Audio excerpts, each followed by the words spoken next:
Archimède rencontre Newton.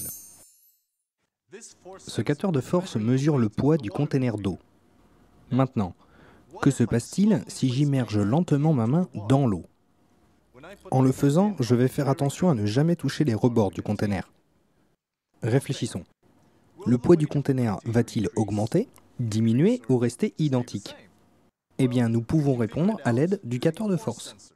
Pour cette activité, nous aurons besoin d'une interface Novalink et du logiciel Multilab, d'un statif et d'une pince, d'un conteneur en plastique assez grand pour y mettre votre main, rempli d'eau et attaché à une corde. Dans Multilab, mettez le capteur de force en position 50 Newton, réglez la vitesse d'acquisition sur 10 mesures par seconde et la durée totale de l'expérience sur 3 minutes 20. Commencez l'enregistrement dans Multilab et observez le graphe qui indique l'évolution du poids du conteneur en fonction du temps. Regardez ce qui se passe lorsque j'immerge lentement ma main.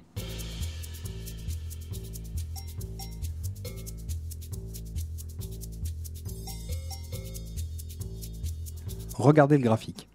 Le poids du conteneur augmente au fur et à mesure que j'immerge ma main.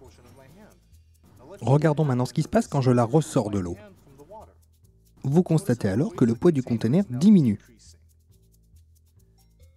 Maintenant que ma main est ressortie intégralement du conteneur, j'arrête l'enregistrement.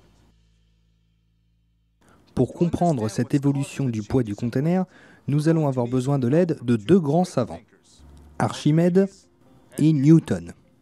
En accord avec le principe d'Archimède, tout corps plongé dans un liquide subit une force qui s'exerce vers le haut et dont l'intensité est égale au poids du volume de liquide déplacé. Nous appelons ça la force de flottabilité. Cela signifie que l'intensité de cette force est égale au poids du volume de liquide déplacé par ma main. Plus j'immerge ma main, plus cette force est importante. Quand la flottabilité augmente, nous observons ce que Newton appellerait une force égale et opposée agissant vers le bas. Cette force correspond donc à l'augmentation de poids qui est enregistrée par le capteur de force. Et c'est précisément ce que nous voyons sur le graphique. Et rien que pour ça, nous pouvons dire Eureka!